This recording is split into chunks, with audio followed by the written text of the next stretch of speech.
In the world of fantasy football, some leagues rise and fall, forgotten in the noise of waiver claims and broken draft boards.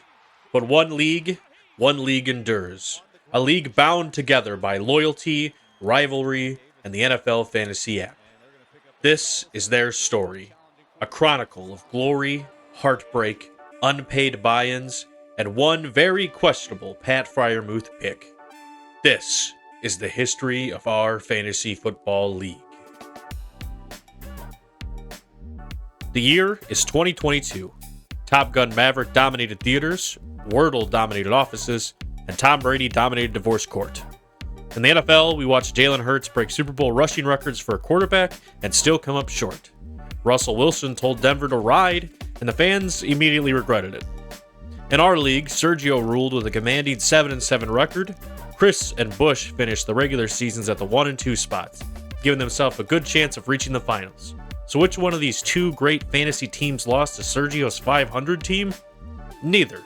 They both lost after their bye and found themselves playing for third place. It was the dark horse Commissioner Brady, setting the future standard for commissioner-based teams. And yet, he still covered Michael's unpaid $75 buy-in. Leadership in this league is both a privilege and a punishment.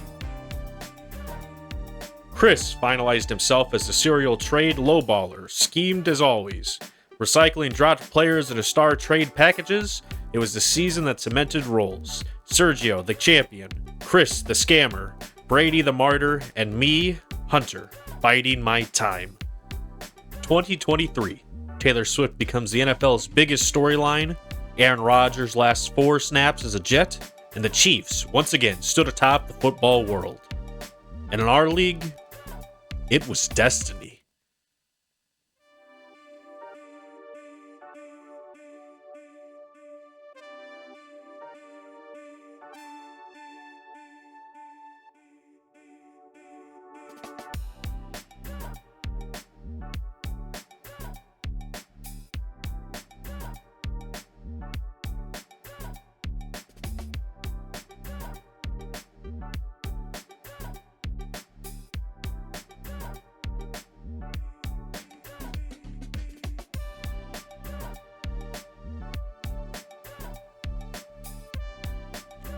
Hunter stormed through the season, finishing 13-1, a record etched in dominance, a trophy purchased to immortalize it. With Brady's help, of course. Elsewhere, chaos. Rob stole this draft, setting the tone early by taking Josh Allen in the second round. And in the fourth round, he took Pat Fryermuth, stating, he's gonna have a big year.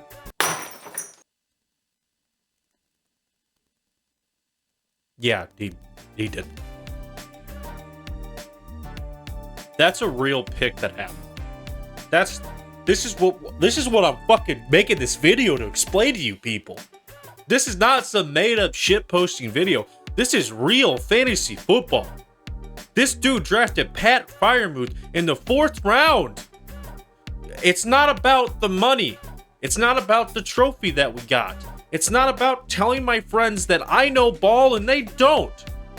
Can you imagine the fucking pressure of losing to the guy that drafted Pat fucking Fryermuth in the 4th fucking round?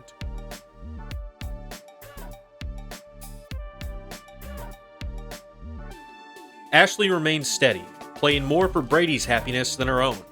Chris, still pushing trades only he thought were fair. Rounding out last place that year was Tom. Again, much improved to 6-8, however, that's how the loser bracket finished. Not who actually finished with the worst record. Chris would finish out the league going 3-11. A statement from the general manager said that too many twisted teas and chili dogs got involved.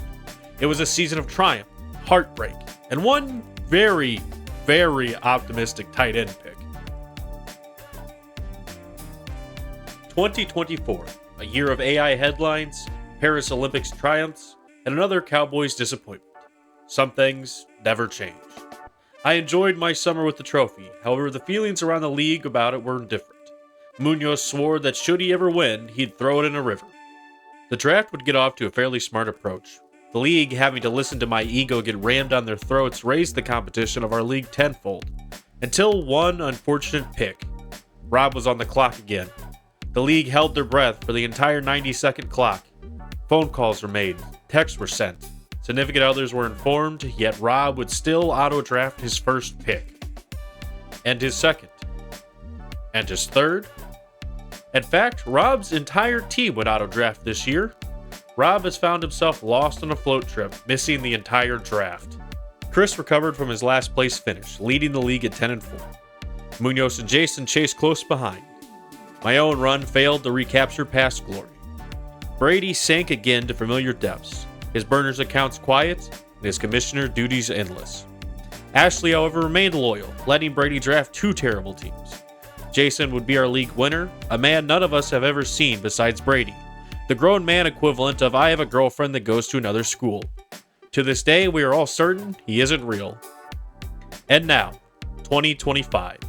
Tom is gone, his last place presence no longer felt. In his place stands Eric, the league's newest brave soul, a man walking into chaos. Chris will tempt him with the possible trades. Rob will outbid him on every single waiver claim. And Brady may already be running his team from a burner account.